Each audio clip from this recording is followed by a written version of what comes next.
Здравствуйте, меня зовут Дмитрий Агаронян, я мастер и целитель рейки, основатель и руководитель духовной мастерской «Шелковый путь», экономист, юрист, педагог-валеолог, и это еще одно видео из курса «Все о рейке». И сегодня об ощущениях во время практики. Можно всех практикующих рейки разделить на две группы. Одни с хорошей чувствительностью, другие с плохой чувствительностью. Но могу вас уверить, если у вас сейчас нет ощущений, это лишь вопрос времени. Наверное, процентов только 3 людей, у которых совершенно нет никакой чувствительности, им будет невозможно или очень сложно что-то почувствовать. Но почему чувствовать могут все люди? Потому что ощущения связаны с эфирным телом, вторым энергетическим телом. Оно есть у всех, значит, чувствовать могут все. Но у некоторых людей напряжение настолько большое, что им просто не удается дождаться того момента, когда появятся ощущения. Итак, если вы занимаетесь рейки или какими-то энергетическими практиками, ощущение – это один из ключей, с помощью которых вы можете отслеживать эффективность вашей практики, понимать, что с вами происходит, получать обратную связь от своего тела. И в рейке для нас важными являются ощущения не в руках, а в теле. В общем, можно разделить ощущения на две группы. Одни – это ощущения в руках, которые меняются по мере практики, по мере перекладывания ваших рук. Если вы занимаетесь рейки, вы это отслеживали, что вы держите руки на одной позиции, перекладывая на другую, вы чувствуете изменения в ощущении в руках. В то же время есть изменение ощущений в теле, изменение состояния вашего тела. Ваше тело реагирует тоже, как и руки, на воздействие на него. И для нас ключевым в рейке является ощущение в теле. Не в руках, а в теле. Потому что то, что происходит в вашем теле, говорит о том, попала энергия или нет. Если у вас есть посвящение в рейке, вам дал посвящение квалифицированный мастер, ваши руки излучают энергию, и здесь нет вообще никаких вопросов. А вот попадает ли энергия в тело, это имеет ключевое значение, потому что если ее нет в теле, нет исцеления, нет результата. Наверняка вы занимаетесь для того, чтобы исцелиться, или если не исцелить себя, то исцелять других, поэтому значение имеет, попадает ли энергия в ваше тело или тело пациента, когда вы занимаетесь целительством. Итак, если вы сейчас готовы, возьмите лист бумаги, разделите его на 3 столбца. Первый столбец – ощущения, второй столбец – руки и третий столбец – тело. То есть я буду объяснять, что означают ощущения в руках и что означают ощущения в теле, потому что значение, смысл будет разным. Итак, первое – это ощущение жара. Если вы чувствуете жар в руках, это означает, что та позиция, на которой вы держите руки, она открыта и нуждается в энергии. То есть она открыто принимает энергию и очень нуждается в энергии, поэтому ваши руки разогрелись. И, скорее всего, эта позиция нуждается в янской энергии. Это нельзя утверждать однозначно, но, вероятнее всего, это именно янская энергия, поэтому вы чувствуете жар. Когда вы чувствуете жар в теле, это говорит о том, что это место сейчас активно исцеляется. Оно открыто и активно исцеляется. Итак, обратите внимание, когда жар появился в теле, значит, энергия попала в тело, и тело активно исцеляется.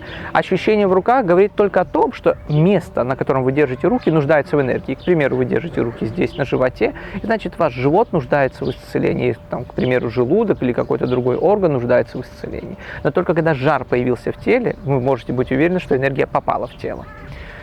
Тепло. Приятное, равномерное тепло. Это ощущение говорит о том, что позиция, на которой вы держите руки, открыта, и она относительно здорова. Поэтому у вас приятное равномерное тепло в руках. И если такое же приятное равномерное тепло в теле, значит, позиция открыта, энергия попала в тело, и эти органы внутренние достаточно здоровы.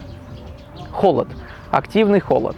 Когда вы чувствуете холод в руках, значит, позиция, на которой вы держите руки, открыта, энергия проходит, и она больна и, скорее всего, нуждается в инской энергии. То есть там есть серьезная проблема, и эта проблема в недостатке инской энергии, поэтому у вас холодные руки. Когда вы чувствуете холод локально в теле, значит, это место сейчас активно исцеляется, оно открыто, и оно исцеляется инской энергией. Когда же вам холодно и вы чувствуете озноб, а это часто бывает у практикующих рейки, это хороший знак. Это означает, что ваше эфирное тело исцеляется, вы освобождаетесь от напряжения, и в скором времени вам будет намного проще, намного легче. Это очень-очень важный этап и важный момент в практике, когда вы чувствуете озноб. Как правило, такой озноб ничем убрать нельзя, нужно просто переждать.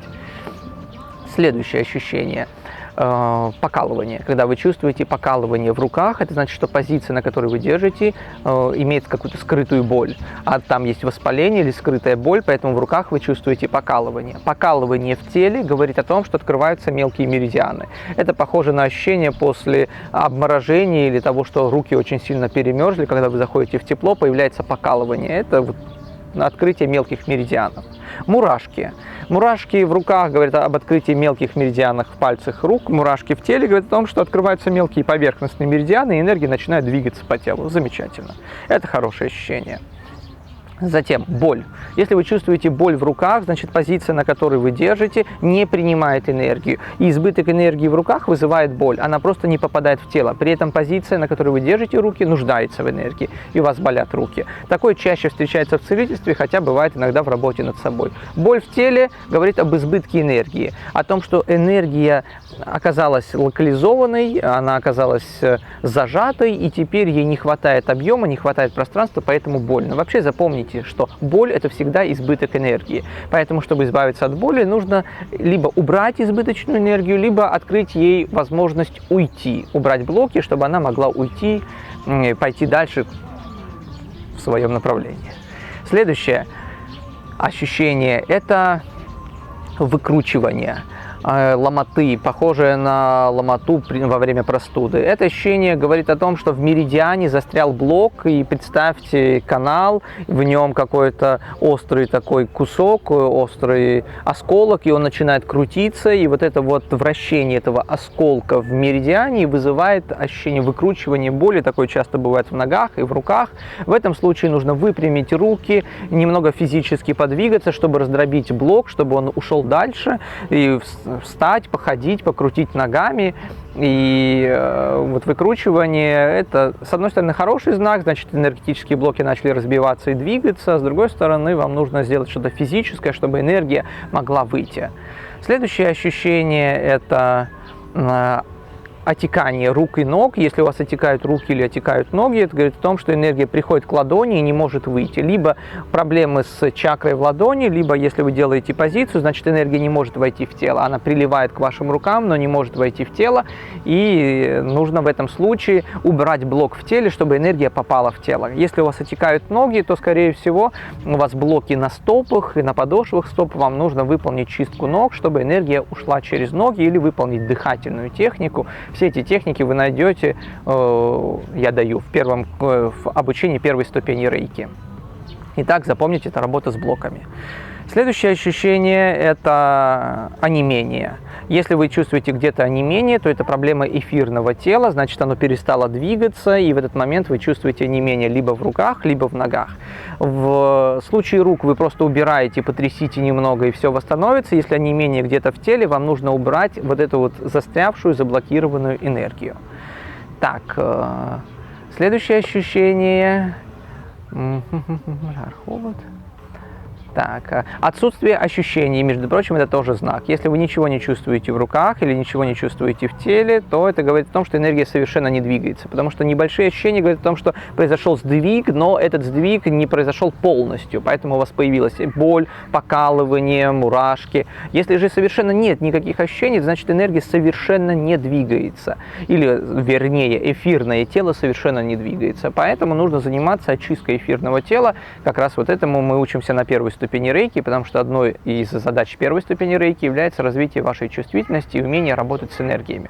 Без этого двигаться дальше нет смысла, потому что вы не сможете понимать и определять, когда вам удается что-то или не удается. А на второй ступени мы часто лечим на расстоянии.